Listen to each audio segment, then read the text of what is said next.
Welcome to Conscious Living Collective, transformative journey in consciousness with community of like-minded people. That is you. My name is Tomek. I'm a scientist and a teacher, and in this live session, we blend the latest in scientific research, the deep wisdom of mindfulness, and the art of fulfilled living. As always, this is an invitation for you to have your own first-hand direct experience and emerge on the other side with a renewed sense of purpose and well-being. Welcome to another session of Conscious Living Collective. Very good to see you here. As always, I want to acknowledge our wonderful collective and the foundational members of this place. Hello, Seth. Hello, Anne. Hello, Austin. Good to see you here. Hello, those who are partners with me in my Patreon program, and also those who are joining here on a regular basis. Hello, V. Good to see you here. Hello, John, aka Saul. Good to see you here as well. And Anita, Gwendolyn. And for the first time, I think, Elle from Melbourne. Good to see you here. Jay, fantastic. For those of you who are joining for the first time, feel free to raise your hand. I always like to know who's come here and what is your reason for being here. And for your benefit, I just want to say that sessions of Conscious Living Collective happen every week on Monday, or if you are in a different time zone, usually it's on Sunday afternoon. And they consist of two parts. The first part is the collective shines, and we have discussion on the topic, and the second part is when we bring that knowledge and put it into use in the meditative space, bringing your own individual unique awareness to the picture, and that's where you have a chance to emerge on the other side with the renewed sense of purpose and well-being. And for those of you who, hello Tosca, and for those of you who attended past two sessions, know that I am revisiting my course, 6 Pillars of Conscious Living, that I created a few years ago.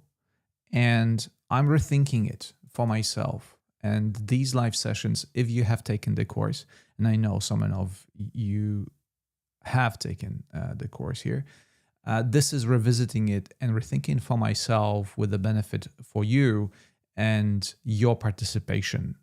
And that makes a whole lot of difference.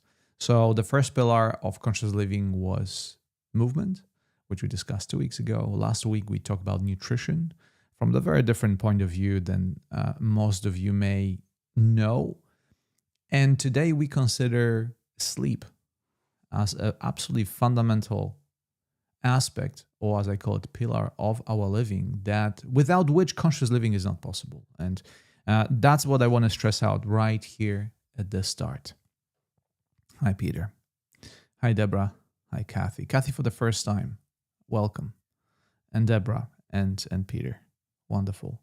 And just here from the start, since I want to include you as much in these sessions as I can, how many of you, and I know this is might be calling you out, so to speak, how many of you have or did have trouble sleeping? Either, and there's 3 categories in that, either trying to fall asleep or waking up in the middle of the night and then struggling to fall back asleep, or having irregular sleep.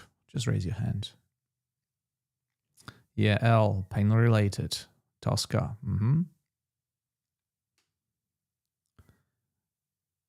Christina Grace. Yeah, Anita struggling to get to sleep. And Jeffrey Peter. Yeah, waking up and getting back to sleep. Of course. V, thank you, Austin. Sometimes also pain are exactly related. Yeah, we will talk about it. And Deborah. So thank you for showing your vulnerability and actually sharing that. Because as much as this is a tremendous problem, I want to acknowledge that this is problem of majority of the population on this planet. believe it or not, this most fundamental aspect of our living, without, once again, conscious living is not possible, we are struggling with. According to statistics, and I'm very careful applying statistics here, even though I'm a scientist, but just as a reference, 25% of US population, apparently we have the most comprehensive research in the US, uses some form of medication to fall asleep and to stay asleep. 25% population. So what if it's 370 million population? That's what, around I would say 90 million people taking pills every day. That 90 million pills every single day, considering that you're taking only one, just to help people sleep, fall asleep, and stay asleep. And this is, I always say that before COVID hit us, sleep has been long-standing pandemic in our society. And today, I don't only want to complain about the pandemic of sleeplessness, but I also want to bring and shed some light why sleep is important, what happens when we sleep, what happens when we don't sleep, and obviously a few things that will help you to, as I call it, not support your sleep, but optimize your sleep.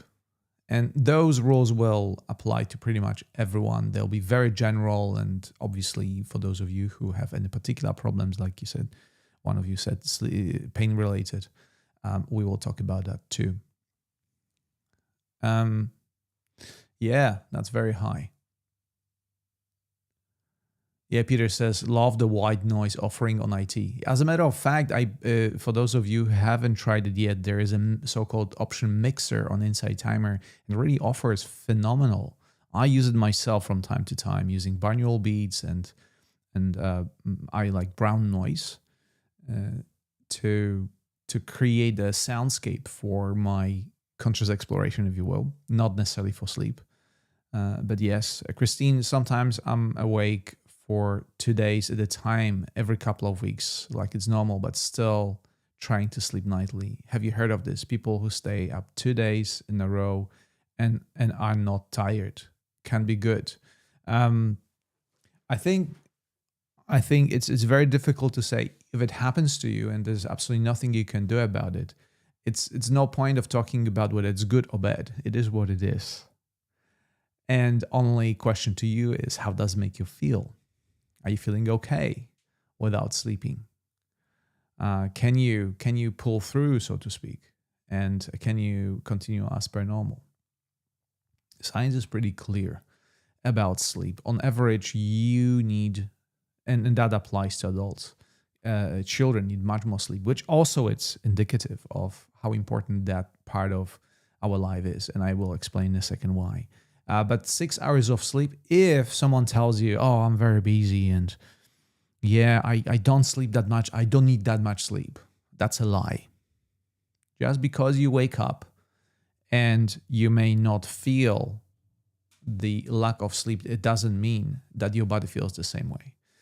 These days, a lot of people are under stress. And one of the physiological responses to stress is adrenaline. And adrenaline has this amazing capacity to make you feel alive and awake. Doesn't matter of the circumstances. But forget not that during that time, your body takes a debt against its health. And that debt has to be paid at some point. Maybe not paid today, tomorrow, maybe this week or next week, but that stress accumulates and your body feels it. So on the contrary to that, and maybe this is a good place to talk about what happens during sleep. If you do sleep, you do the opposite thing. Rather than taking a debt against your health, you actually sleep is a fundamental activity that restores your health. If you think that there's no health and well-being without proper sleep, full stop. Because there are certain processes that happen during your sleep that do not happen otherwise or happen in a much, much less significant way. And one of those processes is, for those of you who went to school and had to learn and memorize things, it's a memory. During your sleep, everything that you learn during the day is consolidated. Easy way to represent it is that using a metaphor of memory, like computer memory.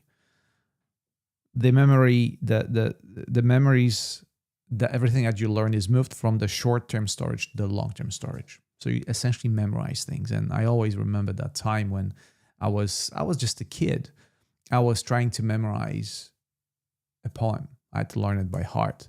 And I couldn't repeat it fully. And then I took a nap because I was so tired and exhausted. I was very determined to learn it. And when I woke up, I had no problem of recalling it. Simply because during sleep, even if it's a nap, and particularly during the good night sleep, memory consolidation happens. What also happens during your sleep, and this is very important, sleep is absolute priority to me. And maybe I want to start here. What happens in your body is detoxification. So a lot of metabolic processes produce within your body, they produce byproducts or products of metabolism that needs to be removed. And they are absolutely fine as long as they're being removed. And this removal does not happen as effectively during the daytime.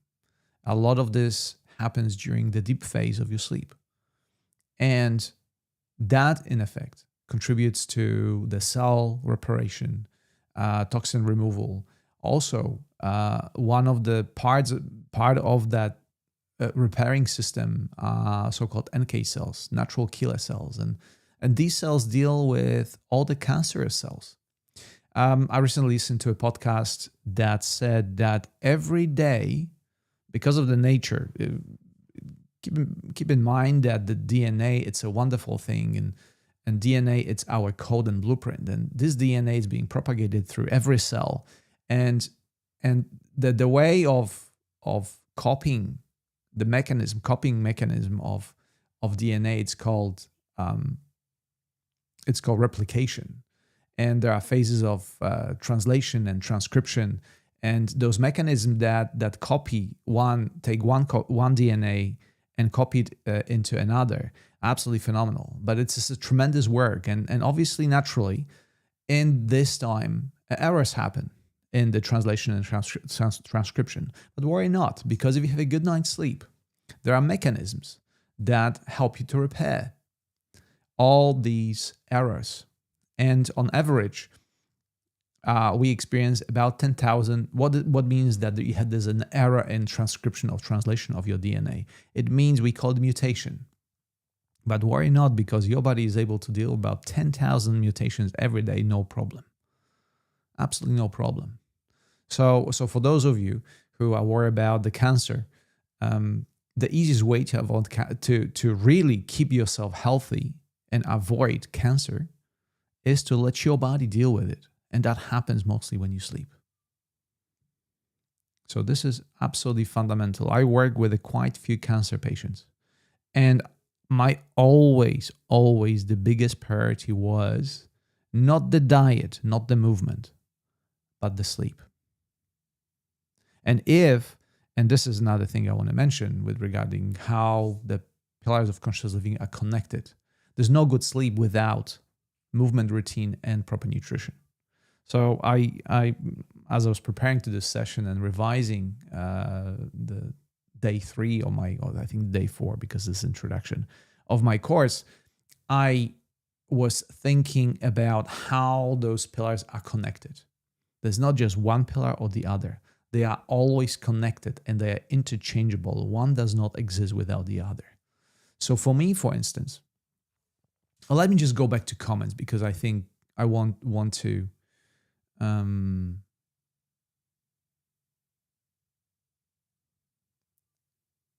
as said, my solution has been exercising, walking. I sleep well. Yeah, so thank you for that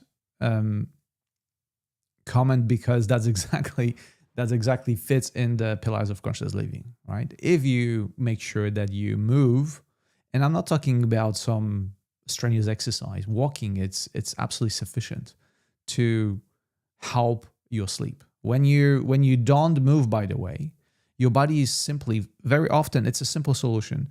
When you have sedentary lifestyle, sometimes your body simply is not tired enough to have a good night's sleep. So that's why when you tire yourself simply by walking, your sleep will be better. Jen says, I have found yoga nidra super helpful for better sleep. Again, mindful movement. We're talking about what's the difference between movement and exercise 2 weeks ago. And this is it. It's not only that you move your body, but you add a tremendous benefit if you do it mindfully and you use your awareness to actually see what happens within your body and feel into your body. That's what we do very often in the meditations here on Insight Timer during sessions of CLC. Chloe says L-theanine, ashwagandha, magnesium glycinate, NAC hasn't assist much. Yes, so again, Chloe, remember that L-theanine is an amino acid that is being known for to help you calm. Ashwagandha, Indian herb, as far as concerned. Magnesium glycinate, I take myself simply because I drink a lot of coffee, and magnesium glycinate and actually my magnesium threonate. There are two forms of magnesium. If you're taking magnesium for your sleep, these are the two forms that actually can help improve your sleep. Simply to supplement the excretion of certain elements when you again drink coffee, when you it's a natural part of the metabolic processes. Yes, I think, Chloe, I think the problem is much deeper in your case, particularly if you experience 2 days of sleeplessness in a row. These are supplements that can support your sleep or optimize your sleep, but I do not believe that will have much effect. So I'll be curious to know what's the root cause of your sleeplessness.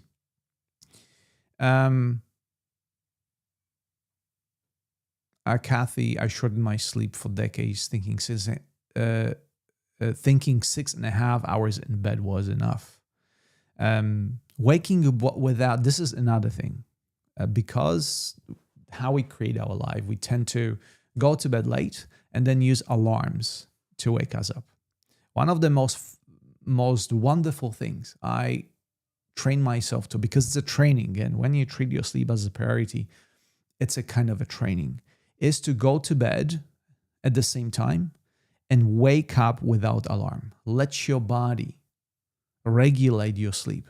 Because ultimately, what we're trying to do through caffeine and through artificial light, we try to extend the period of our productivity. So there is actually saying that the biggest inventions that pushed our civilization forward in terms of productivity and technology, one, it's caffeine, to again stop you from sleeping, and bright light, that once again goes against production of melatonin, the sleep hormone that normally starts being produced when the light goes down, right? If you live within your circadian rhythm, right, the rhythm of light, you wake up naturally and you go to bed, you get sleepy as there is a less light around you. But artificial light changed it dramatically. You can have a day, you can create a day conditions at any given time of the day these days. And we think this is a good thing, but physiology cannot be fooled, right? If you dysregulate your circadian rhythm, if you dysregulate your body and your sleep cycle, the price will be paid. And price will be paid by, again, as we experience, heart diseases, cancer, a lot of stress-related. Most of the 80% of all the diseases in our society are stress-related. And one thing that help us is designed to help us de-stress is sleep, right? Because sleep is the time that, on paper at least, the thinking stops. you are become quote unquote unconscious. But I want to tell you something on that note. Just because the spontaneous, the recurring or habitual thinking stops, doesn't mean that the brain activity stops. As a matter of fact, sleep, and this is one of the misconceptions. When you sleep, your brain activity increases, does not decrease. It just moves things in different directions. And again, detoxification, reparation, helping your body to recover and rejuvenate. These are the functions that your brain take care of, and tremendous amount of different things that are absolutely necessary for, again, conscious living. Where was I?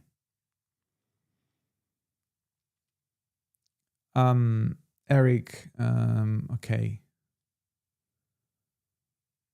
Austin, I used to feel guilty about naps, but now it's one of my favorite things to do in the afternoon sun. Thanks, Austin. Very smart. Very smart. Particularly when you feel that your energy drops. Rather than getting yet another cup of coffee or trying to push through, taking a nap. It's such a powerful medicine, I dare say. Much more powerful than most of the things it's at our disposal.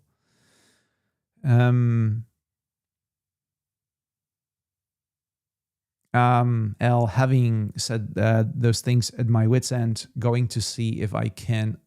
The comment skipped. Where is it? Can't get painkillers or sleeping pills today. Well, and this is it. We must do what we need to do what we need to do, because sleep is such a fundamental thing. And obviously, I suggest working with, again, cancer patients to avoid pills and avoid all sort of supplementation. But let's face it, when we are on the far side spectrum where we need support of any kind, that's the way to go. I would my suggestion always is use whatever you need to do, but think about remedies that use the natural ability of your body to restore itself. Okay? So to give you an example, I have this excruciating pain caused by a cold sore virus. That cold sore virus, when in some cases, which is my case, affects the auditory nerve. So basically what happens, it gives me that sharp pain every couple of minutes. And I'll tell you what, 2 tablets of ibuprofen, I'm against painkillers, hardly ever take them, but 2 tablets of ibuprofen seems to help me tremendously. And within a couple of days, I don't need to take them. So this is not a long-term solution. This is just a temporary solution. So I'm not saying that all medicines are bad. So thank you. Thank you, Al, for showing. Eric, I wonder if Yoga Nidra is good for short-term sleep only or for whole night sleeping. Very good question, Eric.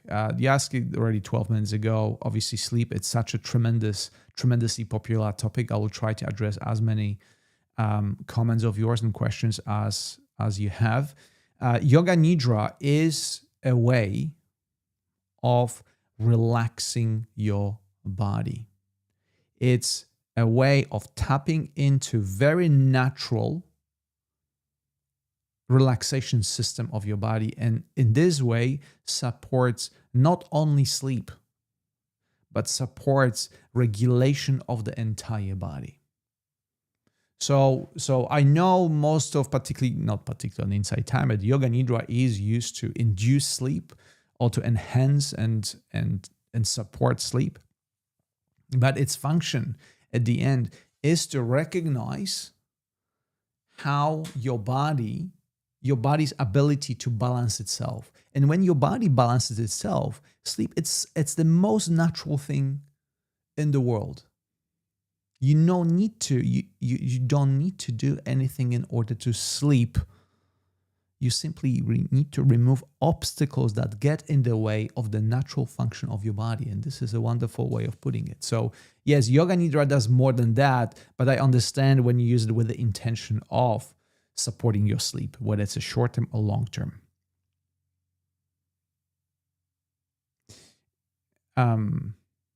Yeah, at some point, that's a very good comment. Where is it? I missed it. From Amy. Sleep is the foundation for developing all the other healthy habits. I absolutely agree. I already mentioned that. sleep together with movement, together with nutrition, all the three pillars of, as I call it, a physical aspect of our living are so fundamental. One cannot live without the other. They are all connected. They are all connected in a way that we can recognize in our awareness. This is, by the way, as a scientist, I can say these aspects of our conscious living, they are not rocket science. They has been built-in abilities within this body, this physical body. They are there. You don't need to study in order to tap into the wisdom. The wisdom is already in your DNA. And every cell of that 30 billion cells or so within your body contains the information how to do it. The only thing that we do in these sessions, we pay attention. We bring awareness to these aspects so they can come to the surface and your body will tell you what it needs in a sense. This is my greatest discovery for myself and something that I try to convey in every single session. The wisdom that you're seeking is already within you. It's a matter of paying attention and bringing awareness to it, which as simple as it sounds, it's not easy. That's why I come here every Monday and try to do it for myself as well. I'm no different. We are all working towards the same goal to assure well-being and fulfillment of this physical existence, where body is the physical vehicle for the consciousness, and consciousness is a mean of, I would say, changing, but creating this physical vehicle. And this is another thing. And without sleep, since sleep is such a fundamental aspect of our being, there's a reason for it. And I already mentioned a few reasons. And also what happens when you don't sleep. When you don't sleep, you basically stop natural regeneration of your body that otherwise cannot happen, right? You limit the ability of your physical body. And obviously, this ability is much greater when you're younger. When you're younger, you can overcome a lot of obstacles and you can push through, so to speak. And as the body gets older, right, the ability diminishes. But I'll tell you what, I can outperform much younger people. I play sports, beach volleyball, I surf, and I can see many younger people that I wouldn't say compete against, but I play with, and age never bothered me because I recognize that my ability to focus my awareness on the correct aspects of, for the lack of better words, the game gives me advantage that trumps the physical ability of the young body. And to put it in, I'm very happy to be the age that I am. I have no problem. As a matter of fact, many aspects of my life improved with age, which is very counterintuitive for so many of us. We think that age is somehow fundamentally determines our well-being and our health. And I dare say, and I know that will hear from you, many of you will oppose this fact, particularly when you struggle with health, that this is not true. But according to many scientists, we are approaching the age, because of the technology and because of many different things, when our lifespan will increase dramatically. It already has increased within the past 100 years because of the access to nutrition and better health. But awareness trumps them all, because awareness gives you ultimately an understanding that comes through the awareness, wisdom that comes through the awareness gives you an understanding of the needs of your body and how to really, really age well, or as I call it, grow in awareness. Couple of other comments. Evie, I have unrefreshing sleep due to chronic illness, chronic fatigue, chronic pain. Find it very hard to get to sleep, but still keep waking up. on and off due to all of that. I have been a cancer patient. I can't take magnesium due to cardiac reasons. Yeah, thank you for sharing that, Evie, and I'm sorry to hear that. And this is I'm gonna use your comment as an example of once again, the sleep is something that it's a natural ability. So the focusing on the sleep itself, sometimes it is easier to recognize what are the obstacles, as in your case, it's the chronic illness, chronic fatigue, and chronic pain. What are the root causes of these? And when these are being addressed, you may find that you feel that your sleep improves on its own, right? So this is one of the things that we talk about. We think, oh, I'm going to meditate. I'm going to take magnesium glycinate. I'm going to take all the supplements and drink herbal tea. After day where you were stressing at work tremendously and you were something terrible happened, right? So rather than taking all the supplements, perhaps would be much more beneficial to deconstruct or unload all this emotional charge that you carry with you. So yeah, thank you for sharing, Evie. Oh, Anne says magnesium taurate. Yeah, that's the form, magnesium glycinate and magnesium taurate. I think this is the form of magnesium that crosses the barrier between blood and brain barrier. Cheyenne, watching the sunrise early in the morning will help with sleep too. Very much so. That's Cheyenne is referring to the natural rhythm of our day. The circadian rhythm is governed by daylight. If you have a chance to, again, wake up with the sunrise, and when you get that dose of daily sun in the morning, that actually already supports your circadian rhythm and assures that your sleep at night is better. So in one of the in the course, I think I mentioned it, that actually your sleep routine starts first thing in the morning, which is very paradoxical, but that's what it is. Thank you, Shane, for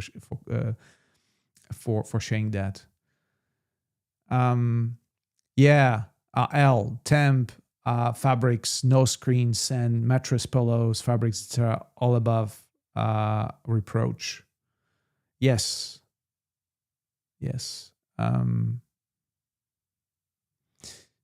I think L, it's such a tremendous resource, and you do exactly the things that support our well-being. No large meals, 2-3 hours prior to bed. As a matter of fact, I truly support that. And if I am able to eat my last meal between 5 and 6 p.m., my sleep always is better. And I go to bed around 9. So again, that 3-hour window, I break my fast late and I eat my last meal early. That helps. Rather than during your sleep, you have to deal with digestion, or your body focus on digestion, your body focus on sleep and regeneration. Yes, aging is good. The alternative is not good.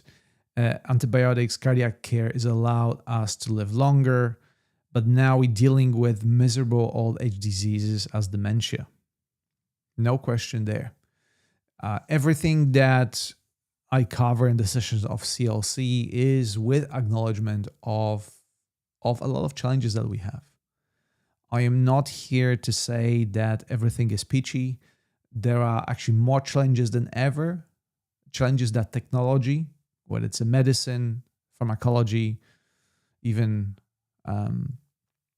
AI, they cannot solve, they cannot address. But I believe that more than ever, we need awareness, because the solutions that we're seeking are not in AI, they are in awareness.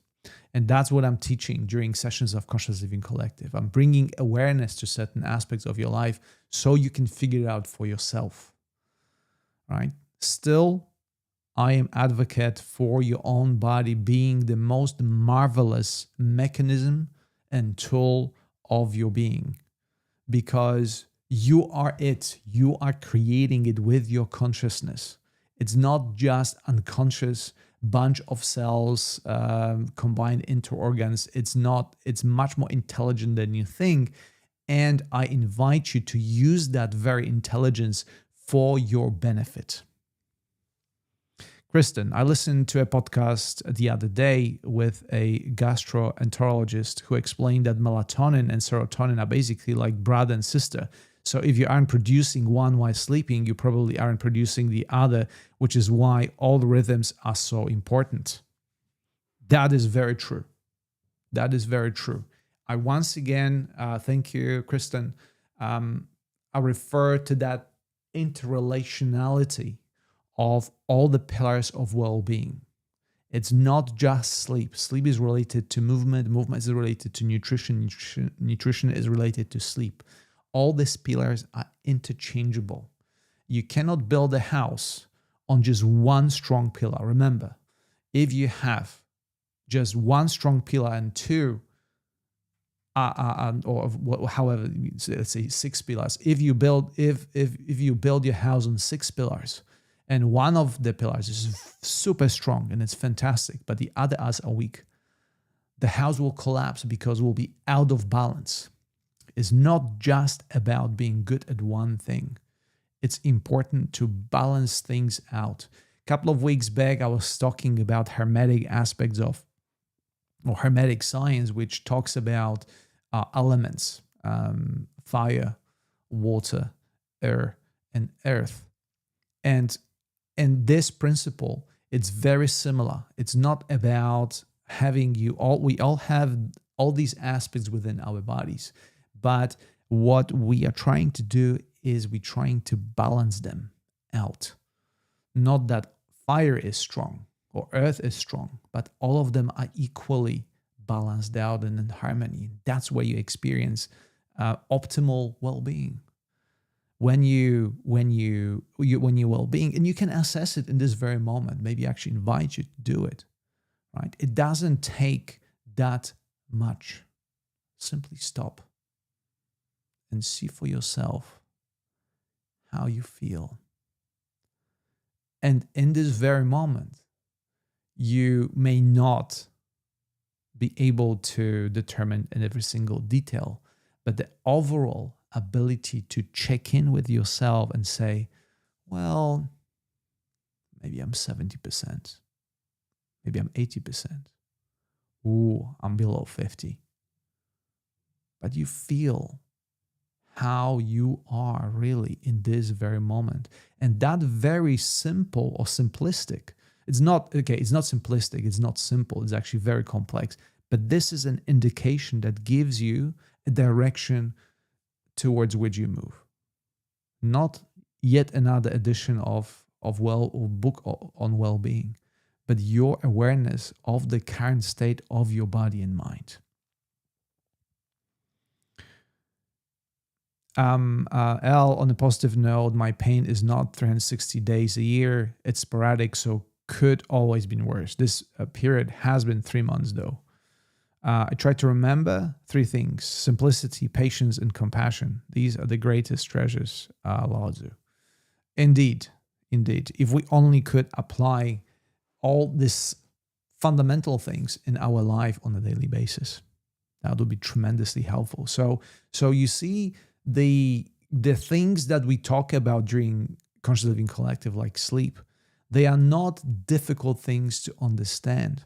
These are just things that we very often don't remember to implement or do not pay attention to them because our life is so full of other things and our attention is continuously competing with other duties and tasks and goals and whatnot.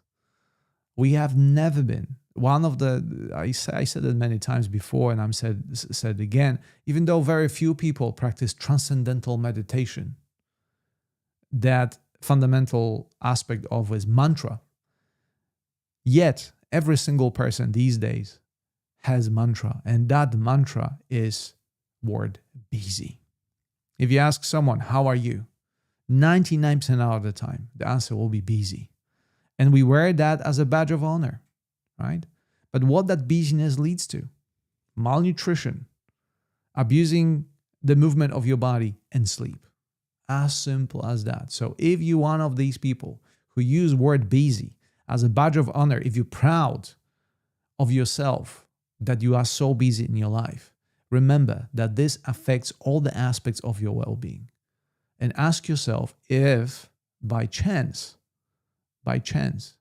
you are not doing the service to your body, to that temple of your consciousness that carries your consciousness throughout the physical incarnation. Just ask yourself. If you are lucky and you're busy and you're still busy, but you are fulfilled and your well-being, you are fulfilled and healthy, then fantastic. But if by chance that busyness gets in the way of your physical, of the well-being of a physical body, maybe it's time to change something or listen to your body, to the needs of your body, and that includes sleep. Okay. Do you have any other questions or comments before we jump into the meditation part of the session? For those of you who joined later, we are on third pillar of conscious living, which is part of my course you can access on Insight Timer called 6 Pillars of Conscious Living. The card, I put it up if you want to check this out. It's simply, I released this course a couple of years ago, and this is my way of revisiting it and looking at it once again. What have changed of this couple of years for me, and sharing all the findings and improvements, if you will, within all the 6 pillars. So 2 weeks ago, we started with movement. Last week was nutrition. Today is sleep. Next week, we will cover yet another pillar of conscious living. Amy says, disease leads to disease. Exactly. Very, very fundamental truth. Disease, it's lack of ease in your body. That's what it is.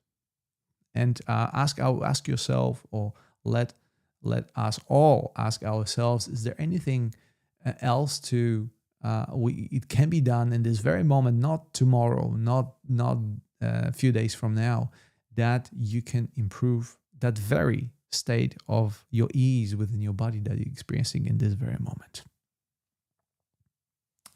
All right. So back to the meditation part. For those of you who are joining for the first time, we always have a discussion part. And thanks to all of you for your comments and your contribution. And the second part, we meditate. And we will be meditating on, once again, all those things that in this very moment may get in the way of your well-being, and what awareness of yours has to say about it. I will switch to the meditation screen, and I will play for you Peter Helland's beautiful Unknown Lands. Hopefully this music is suitable for our exploration. Maybe actually, you know what? I will just quickly change that and switch to time. Yeah, I think time is better.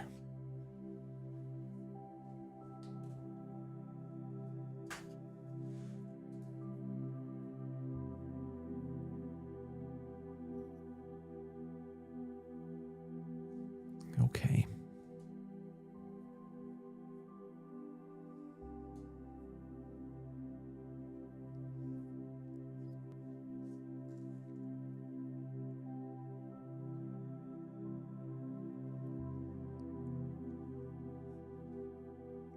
Begin this meditation by taking position in which your body feels the most comfortable. You almost can ask your body, what is the best position for you to assume to be most comfortable?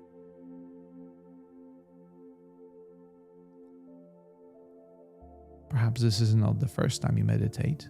So by experience, you already have a good way of taking position that brings the most ease into that wonderful body of yours. For me, it's always resting my feet on the floor, feeling the support of the ground underneath me, resting my hands in my lap in the open position. So there's no tension, no clenching, no striving. And then two very important aspects that help me bring ease into my body. First, relax my jaw. How much tension hides in there? How often I find myself clenching my jaw. And when I release it, I immediately experience relaxation. That's the first one. The second one is to allow my shoulders drop away from my ears. As if you take a big breath and release on the out breath with a sigh as your shoulders move away from your ears, letting go of all that stress that you've been holding on to.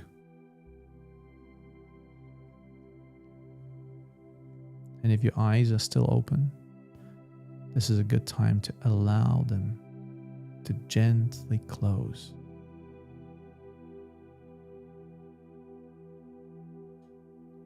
And right here in this very moment, this seems like a very good starting point. We just began.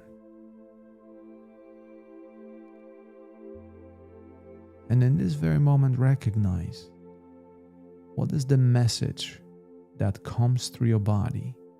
Is there anything else that perhaps can be adjusted, changed, moved in order to bring even more ease into your current situation, into the state of your body?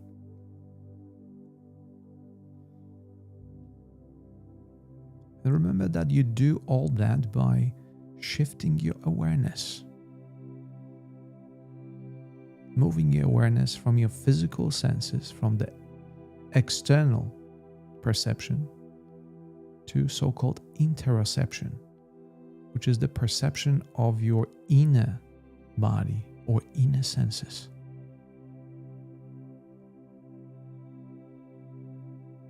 And this simple act of shifting your awareness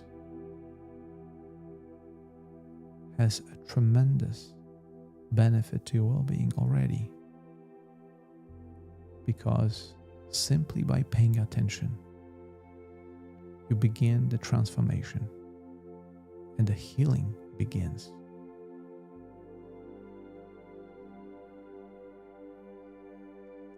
So let us all gently place the attention on the inside of our body and listen.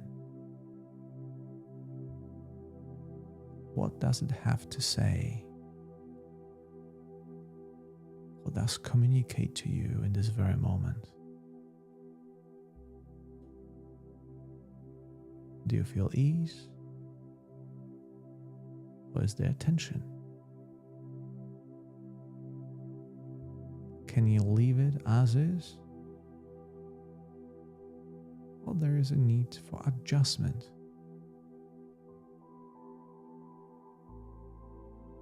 This is a time of communication,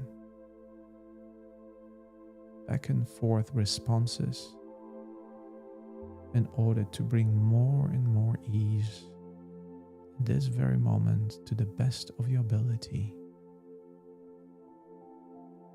responding consciously to the needs of your body.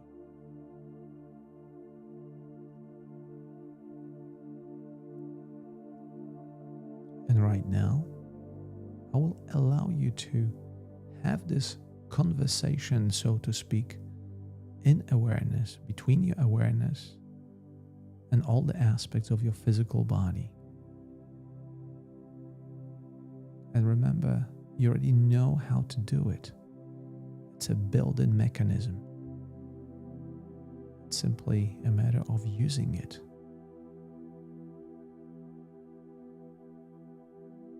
So do it now, and I will hold a space for you and bring you back when the time is up.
And now,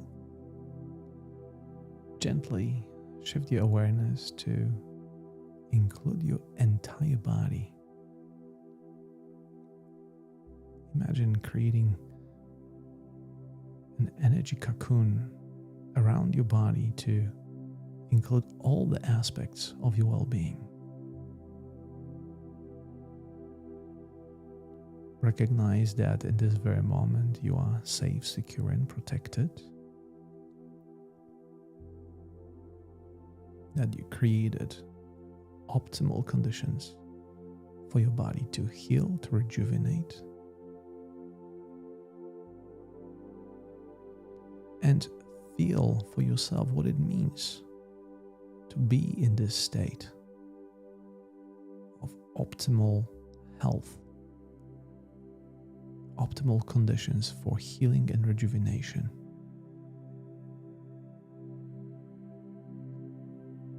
And remember, you can always bring yourself back by tuning into this very feeling that you're experiencing now,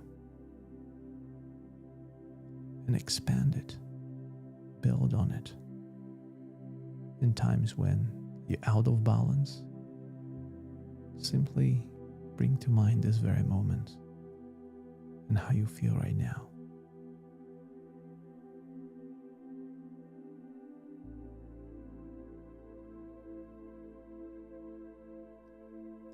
And to conclude and seal the progress that you made during this meditation, simply take one deep cleansing breath in through your nose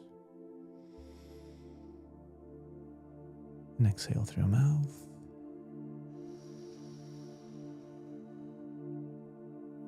And when ready, in your own time, open your eyes and welcome back.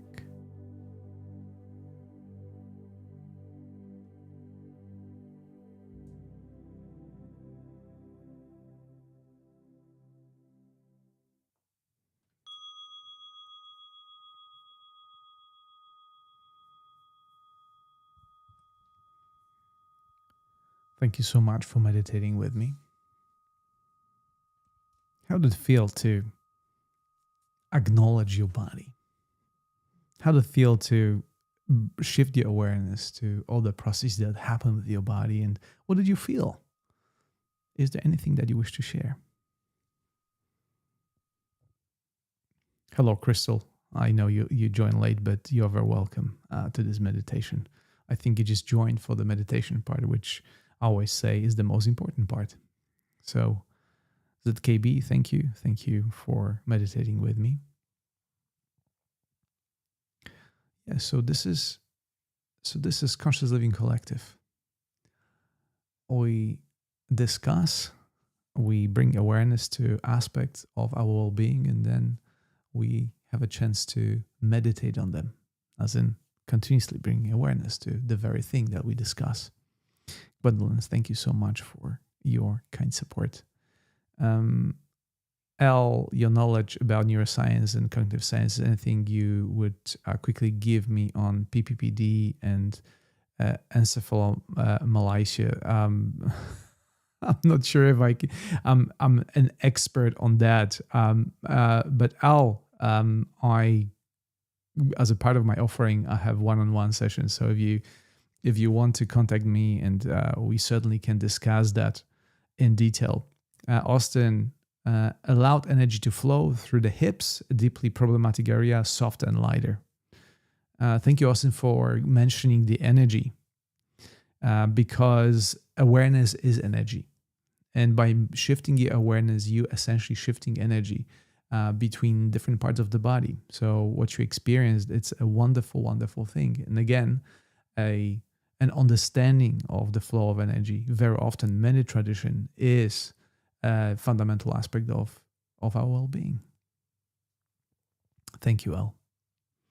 And we're coming on to an hour, so thank you all for participating in today's session. Next week, we will cover awareness in depth and how awareness connects movement, nutrition, sleep in all. We, in a sense, do it every time in meditation, but this session will cover the fourth pillar of conscious living, without which our conscious living will not be possible. Thank you, Amy. Karen, I feel peaceful listening to the rain as I'm meditating. Wonderful. And thank you all for meditating with me and for your contribution to Conscious Living Collective. I look forward to see you next time. I will leave you with Peter Helen and his wonderful music.